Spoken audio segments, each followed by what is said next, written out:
Mga tuntunin dapat sundin sa komunidad.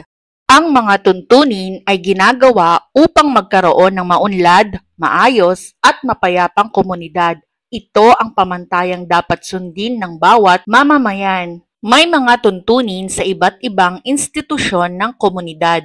Sa tahanan, ang tahanan o pamilya ang pangunahing humuhubog sa isang tao. Dahil dito, binuo ang iba't ibang tuntunin upang mahubog ang kagandahang asal ng bawat kasapi ng pamilya. Ilan sa mga tuntunin sa tahanan ay ang mga sumusunod. Una, mahalin at igalang ang bawat kasapi ng pamilya, lalong-lalo na ang iyong mga magulang. Pangalawa, gumamit ng po at opo sa pakikipag-usap sa nakatatanda. Pangatlo, kapag sasalubong, huwag kalimutang magmano sa iyong mga magulang, lolo, lola at iba pang nakatatanda. Pang-apat, tumulong sa mga gawaing bahay. Panglima, sumunod sa utos ng mga magulang. Sa paaralan, ang paaralan ay ikalawang tahanan ng mga mag-aaral.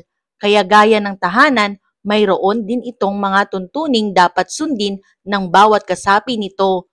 Ilan sa mga ito ay ang mga sumusunod. Una, pumasok sa tamang oras at iwasang lumiban sa klase. Pangalawa, palaging magsuot ng tamang uniforme at ID o identification card. Pangatlo, igalang ang mga guro sa lahat ng pagkakataon. Pang-apat, maging palakaibigan sa mga kamag-aaral at iwasang makipag-away. Panglima, kapag nasa klase, makibahagi sa talakayan at huwag makikipagkwentuhan sa katabing kaklase. Pang-anim, ingatan ang mga kagamitan sa paaralan.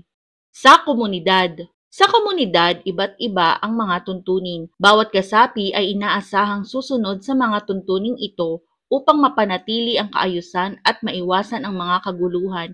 Ilan sa mga tuntunin ay ang mga sumusunod. Una, sumunod sa mga batas trapiko. Kapag may footbridge, ito ang gamitin sa pagtawid at huwag ang mismong kalsada. Kung walang footbridge, tanging sa pedestrian lane lamang tumawid. Sundin ng maayos ang mga ilaw trapiko. Kapag tumatawid sa riles ng tren, sundin ang stop, look, and listen. Tumigil sandali, tingnan ang kaliwa at kanan upang siguruhing walang paparating na tren. Kapag narinig mo ang busina ng tren, ibig sabihin nito, malapit na ang tren at hindi ka na muna maaaring tumawid. Higit sa lahat, huwag tumawid kapag nakababa na ang harang.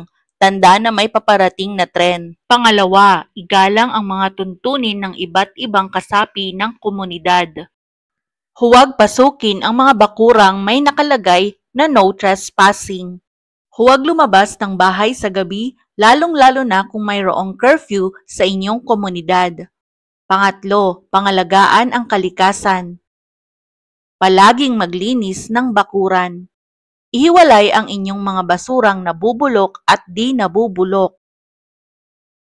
Makilahok sa mga programang pangkalikasan gaya ng mga tree planting program. Tumulong sa mga nangangailangan.